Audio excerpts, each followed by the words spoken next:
बिस्मिल्लाहिर्रहमानिर्रहीम। अस्सलाम वालेकुम नाज़रीन। गवर्नमेंट ऑफ पंजाब की एक बड़ी ज़बरदस्त स्कीम थी कि ज़्यादा गंदम उगाओ मुहिम के सिलसिले में जो ज़मींदार 12.5 एकड़ से ज़ायद रकबे पर गंदम काश्त करेगा तो वो इस स्कीम से फ़ायदा उठा सकेगा।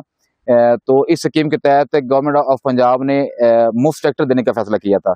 तो इसी स्कीम के तहत 24 मार्च को कुरानंदाजी हुई, जो कि शफाफ तरीके से हुई, और उस कुरानंदाजी में मुंतखब जो हमारे काश्तकार थे, जो विनर काश्तकार थे, उनको मुफ्त वो ट्रैक्टर फराहम करने के लिए उनका इंतखाब किया गया। तो इस वक्त मेरे साथ मौजूद हैं गुलाम मोहिउद्दीन देवर साहब, जिनका इस स्कीम के तहत मुफ्त ट्रैक्टर का नाम निकल आया है। अब गवर्नमेंट इनको मुफ्त ट्रैक्टर फराहम करेगी। तो इस वक्त वो मेरे साथ मौजूद है, तो मैं चाहूँगा कि उनके तसरात क्या है वो आप तक पहुँचाए जाएँ। जी गुलाम साहब। सलाम। पंजाब हुकूमत का शुक्रिया जी। इस दफ़ा पहली दफ़ा ये स्कीम आई है। साड़ी अपनी गंदम असा ही उगानी, उनके प्रॉफिट असा ही लेना है। तो जिमीदार की बड़ी हौसला अफजाई हुई। इंदा भी हुकूमत इस तरह स्कीम लिया, जिमीदार की हौसला अफजाई करे।